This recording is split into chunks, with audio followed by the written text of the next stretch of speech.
The video you're about to watch is a preview from one of my courses on fashion designing, available online on Fashion Premier Academy. If you're interested in finding out more about it and enrolling, there's a link in the description below. Okay? Enjoy.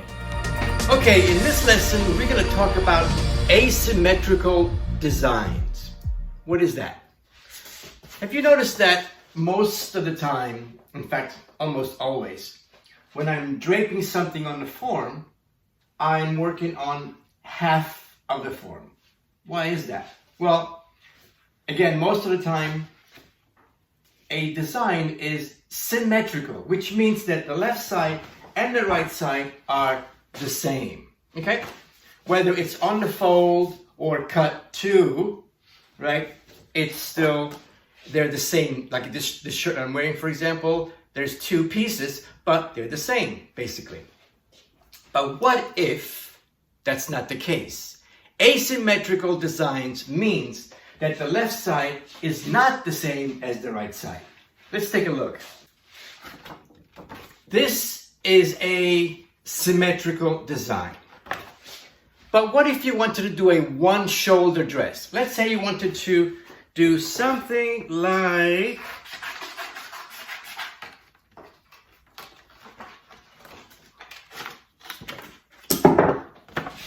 this. Notice that the left side is different than the right side. However, when I close my pattern, my side seams are the same. My side seams are the same.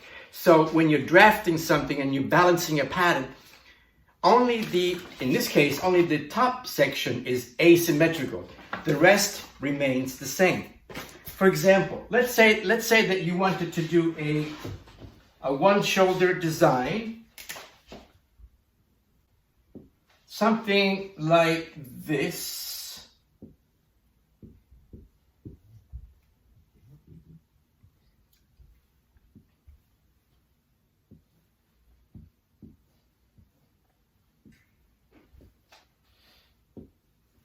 Okay, so maybe something like this.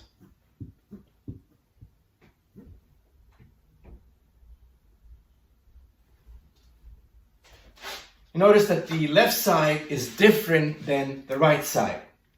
Okay? Also, let's say that the hemline was also uneven. Let's say that the hemline was like this at an angle. Right?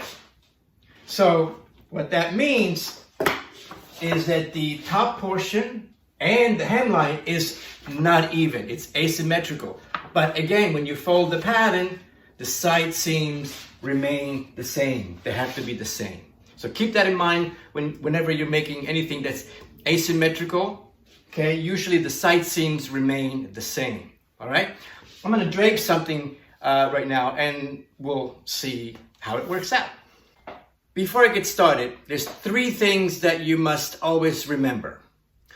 Number 1, when you have a new idea, a new design, maybe you're the assistant to a designer and your boss gives you a sketch. The question is, how am I going to make this pattern? Meaning, am I going to drape it using the draping process or pattern making, flat pattern drafting? Which way am I going to execute this design? That's the first question you got to think about. The second is, how does she get into it? You know, we tend to get very creative and we design these wonderful ideas, and then we forget that she has to get into it, right? Is there a zipper on the side seam? Are there buttons somewhere? How does she get into it? That's an important question. And thirdly is grain lines. Now, in this case, okay, the grain line that I'm going to use, if you recall from the last lesson on the bias, right? We have a selvage, right? And then we have the bias grain line.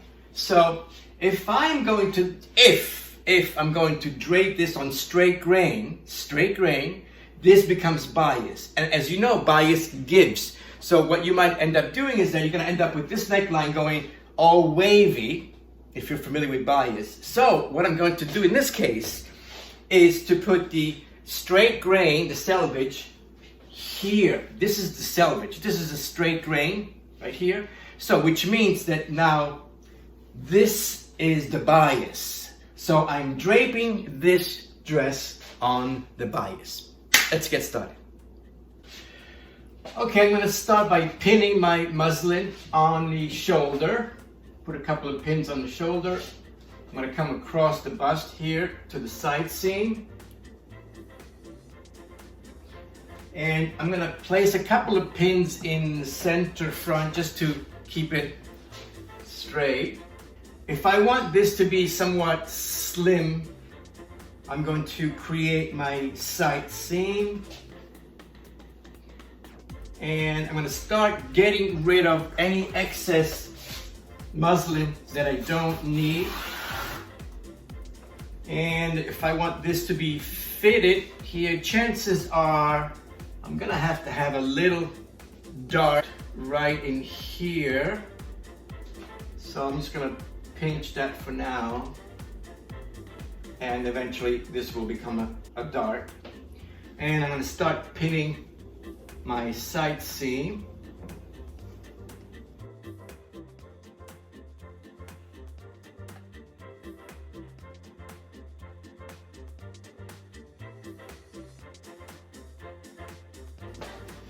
The same thing on this side. I'm going to pin my side seam.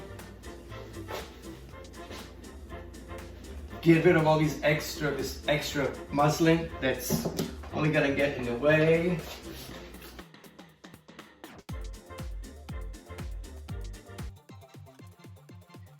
I'm going to speed up the video in this short little section right here as I'm draping the muslin. In the actual video in my course, you can see the whole process in normal speed.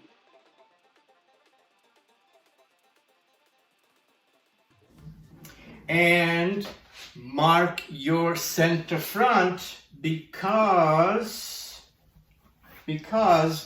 when we take this muslin, this drape of the form onto paper, we want to take your center front, fold it so that the side seams are the same. Okay? So this is a very simple dress. I'll do the same thing for the back in a minute. If I wanted to do something a little more fancy, a little more elaborate, a little more detail-oriented, such as that design, right? What I would have to do, okay, there's two ways of doing this. There's the draping process where your side seam, right, would not be close to the body, but actually you would have to start gathering your fabric. You can start by folding your muslin in such a way that it starts to create folds and pleats.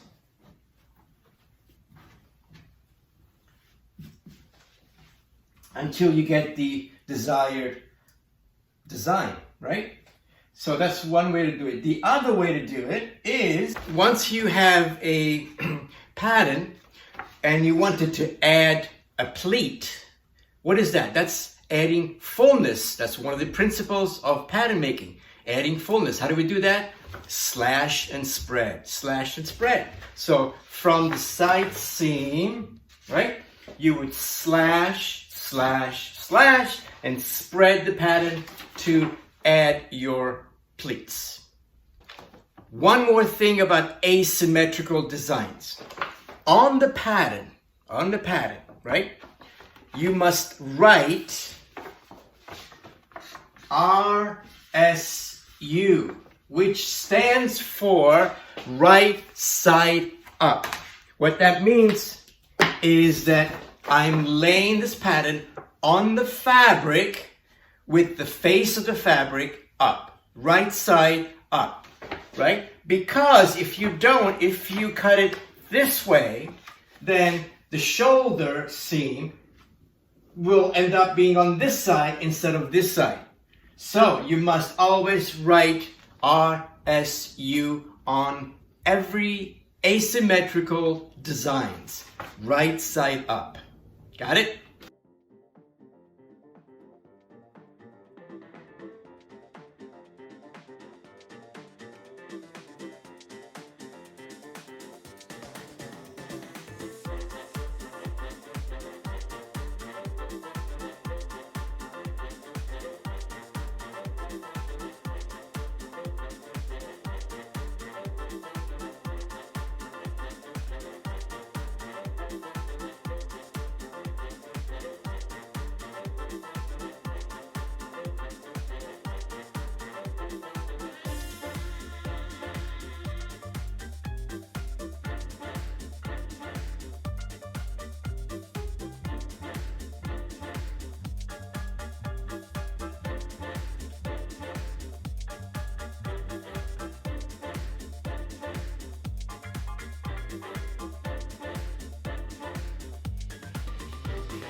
Thank you for watching this video. Check out all the courses available at Fashion Premier Academy by clicking the link below.